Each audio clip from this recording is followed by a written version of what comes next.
इस विनोदी गांव में हमारे युवा और ऊर्जावान प्रत्याशी विजेंद्र चौकी जी, हम विजेंद्र दलाल जी का बहुत बहुत आभार है।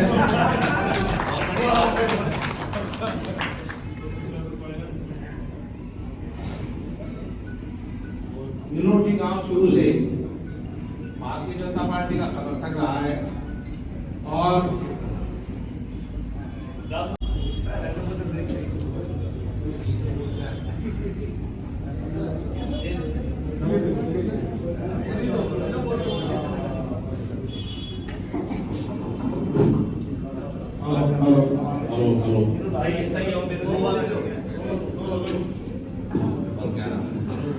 दो माइक हो गए तो बोलने में कम जोर लगाना पड़ेगा।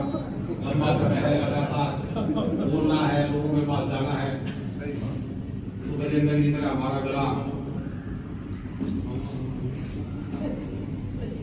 हमारा सही रहेगा ना, तो हम बोलते रहेंगे भाई थोड़ी थोड़ी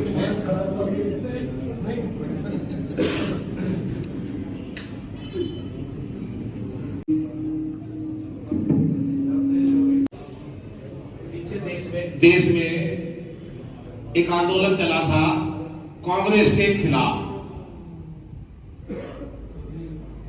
इतना भ्रष्टाचार, रोज रोज भ्रष्टाचार की नई नई खबरें आती रहती थी। कहीं कोयला घोटाला, कहीं 2G घोटाला, कहीं जीजाजी घोटाला, कहीं कॉमनवेल्थ घोटाला।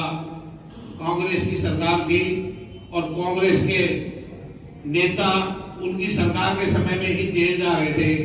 कहीं कलमाड़ी जेल चला गया, कहीं ए राजा जेल चला गया, कहीं कनिमोजी जेल चली गई।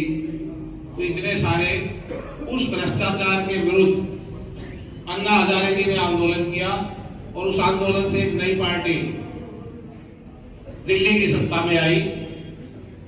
ईमानदार बोलकर हम कट्टर ईमानदार हैं, हम कट्टर देशभक्त हैं। आज उनके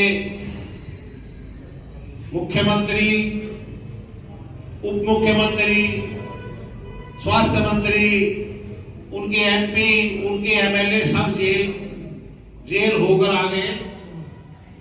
अभी सारे बेल पर हैं, सजा होना बाकी है। दिल्ली में पोस्टर लगे केजरीवाल जी फिर आएंगे, एक तिहाड़ जेल के बाहर भी लगा हुआ है केजरीवाल जी फिर आएंगे। तो जिस हमारे बीच में डॉक्टर साहब पहुंचे, बहुत बहुत स्वागत है। जिस के विरुद्ध एक पार्टी सत्ता में आई थी, वही पार्टी भ्रष्टाचार में पूरी तरह डूब गई।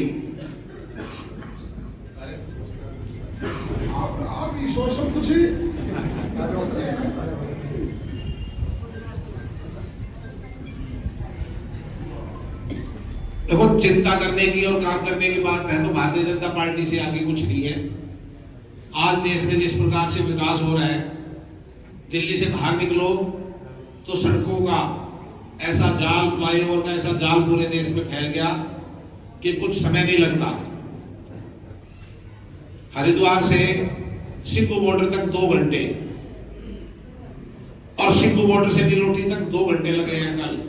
कल मैं हरिद्वार से आया तो वहां से हरिद्वार से चल के दिल्ली बॉर्डर तक 2 घंटे में और दिल्ली बॉर्डर से घर तक 2 घंटे में। अब मेरा भाग्य अच्छा था कि मुझे थोड़ा सा रास्ता मिल गया।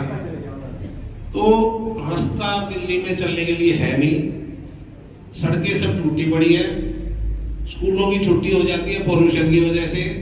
और उस पॉल्यूशन में 80% डस्ट का हिस्सा है, धूल का हिस्सा है, कार्बन डाइऑक्साइड नहीं है। गाड़ियां बंद कर दो, कार्बन डाइऑक्साइड तो बहुत कम मात्रा में है पॉल्यूशन में, धूल ज्यादा मात्रा में है। और वो धूल जब सांस के साथ आपके फेफड़ों तक जाती है ना, तो नमी की वजह से फेफड़ों में चिपकती है, जिससे बलगम बनता है, जिससे ब्रोंकाइटिस और दमा जैसी बीमारियां बनती हैं। तो रास्ते बनाए नहीं आने जाने के लिए लोगों के लिए, सिर्फ झूठ बोलने का काम किया है पिछली सरकार ने। हमारे कॉलोनी में बड़ा जोर शोर था कि हमें कॉलोनी के काम करवाने हैं, सीवर लेके आना है, पानी लेके आना है। जैसे ही सरकार बनी तो सीवर आना, पहले पानी आना शुरू हो गया, लाइनें डाल दी सड़क खोद कर जो थोड़ी बहुत बनी थी, उसके बाद सीवर डालना शुरू कर दिया। उन गलियों में 10 साल तक ठोकरें खाई है, जो खोद दी उसको ठीक नहीं किया। उनसे इतना धूल उड़ती है कि सांस लेना मुश्किल है।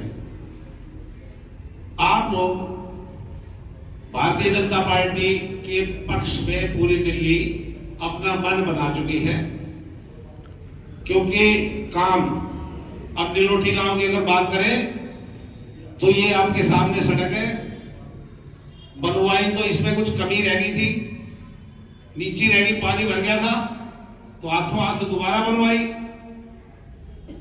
ऐसे ही नगर कीर्तन निकलना था तो अग्रवाल चौक से लेकर सारी सड़क खराब हुई पड़ी थी, उसको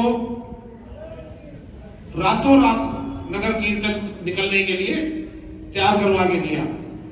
केवल कांग्रेस की सरकार में एक हमारा विधायक था।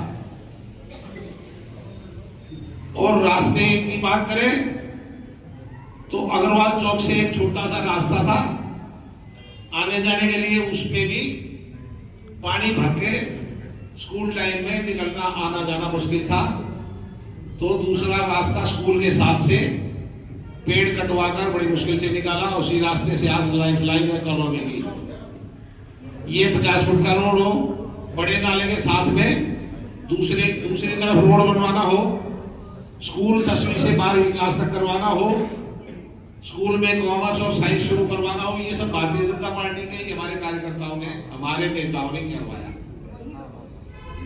5वीं क्लास से 10वीं क्लास तक का स्कूल भी भारतीय जनता पार्टी के समय में साइंस जी ने हमारे यहाँ शुरू करवाया था। तो चिंता करने की बात, लॉकडाउन लगा तो लगा कि भाई राशन कहां से आएगा, तो तब से लेकर आज तक 80 करोड़ लोगों का राशन भारतीय जनता पार्टी की केंद्र सरकार मुफ्त में दे रही है। पिछले 10 साल से कोई नया राशन कार्ड नहीं बन रहा, किसी के बच्चों का उसमें नाम ऐड नहीं हो पा रहा, जबकि हमारी सरकार ने, केंद्र सरकार ने बिल पास किया कि भाई बिहार का राशन कार्ड हो, बंगाल का राशन कार्ड हो, आंध्र प्रदेश का हो, राजस्थान का हो, जो जहां आकर रहेगा उसको वही राशन मिलेगा। तो जो बाहर से आए उनको तो राशन मिल रहा है, लेकिन जो दिल्ली में रह रहे थे जिनके पास राशन कार्ड है नहीं है, उनका राशन कार्ड दिल्ली सरकार ने नहीं बनाया। बुजुर्गों की नई पेंशन नहीं बनाई, जिन बुजुर्गों की पेंशन चल रही थी वो पेंशन किसी न किसी बहाने से घटाते जा रहे हैं, कम होती जा रही है। ऊपर से लाइन में लगाने की रहती हुई, लाइन में लगे रहे गरीब आदमी, उनको सोचने का मौका नहीं मिलना चाहिए। आपने पेंशन बनवाई है, फार्म भर के जमा करा दिया, आज वो एक पर्ची काट के दे रहे हैं, इलेक्शन के बाद अब महिलाओं को 2100 रुपए देंगे, जबकि पंजाब में कुछ नहीं मिला। मैं आज भाई गजेंद्र को अपने नीलोठी गांव की तरफ से बोल दूं, पूरा का पूरा ना हाजी बड़े भाई। तो भाई साहब, हमारे नीलोठी गांव के 2 बूथ हैं और एक हमारा ग्राम सभा कॉलोनी का बूथ है। ये तीनों बूथ आपको 90% से ऊपर मिलेगा।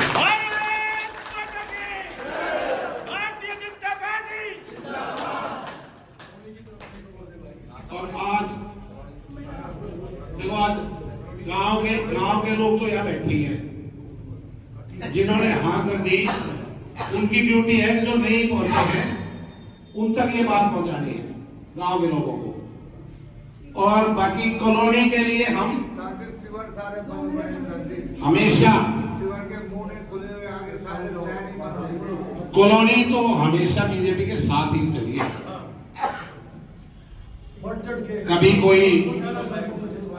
कभी कोई किसी आंदोलन की वजह से या किसी कारण से कुछ कमी रह गई है, उसको हम सब मिलकर पूरी कर देंगे, दूर कर देंगे। ये हमारे भाई कॉलोनी में जो रहते हैं, भाई हम भी तो कॉलोनी में ही रहते हैं, हमारा भी तो रोजी रोटी इसी कॉलोनी में है। हमारे प्लॉट है, गोदाम है, हमारे दफ्तर है, वहां बैठ के हम अपना कारोबार करते हैं। तो कॉलोनी में और गांव में कोई अंतर नहीं कभी हुआ, और ना हमारी तरफ से गांव की तरफ से कभी कॉलोनी के साथ व्यवहार में कोई ऐसा बात हुई कि कोई फर्क आया हो। तो कॉलोनी की तरफ से विश्वास दिला दे दी, बड़े बड़े आप सब बड़े बड़े नेता हो आप लोग। अब मैं ज्यादा टाइम ले गया हूँ, मैं जी माइक ले रहा हूँ कुलदीप कौर जी को। तो मैं कुलदीप कौर जी को कहूँगा वो अपनी बात रखेगा। यहाँ पर उपस्थित मेरे पिता तुल्य, मेरे बुजुर्गों, मेरे भाइयों, मेरे छोटे बच्चों, मेरी मातृशक्ति, और हमारे बीच में जो मुंडका विधानसभा से प्रत्याशी चुन के आए हैं, मेरा छोटा भाई, मेरे बच्चों के जैसा गजेंद्र दराल। मैंने तो इसको टिकट जब लेने गए थे तो हम लोगों की एक जीत तो यही हो गई कि मेरे भाई को टिकट मिल गई, क्योंकि हमें पूरा भरोसा था कि इस बार मुंडका से भारतीय जनता पार्टी की सरकार बनेगी तो गजेंद्र भाई के दम पे ही बन सकती है।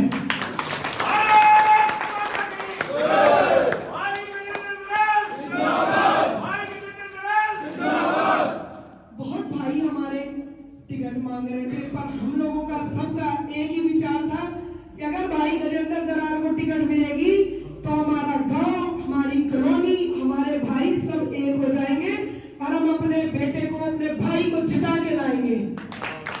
और ये मैं सच्चे दिल और मन से कह रही हूँ कि जो गजेंद्र भाई करेगा ना यहाँ पर विकास, वो ना कोई कर सकता था ना कर सकेगा।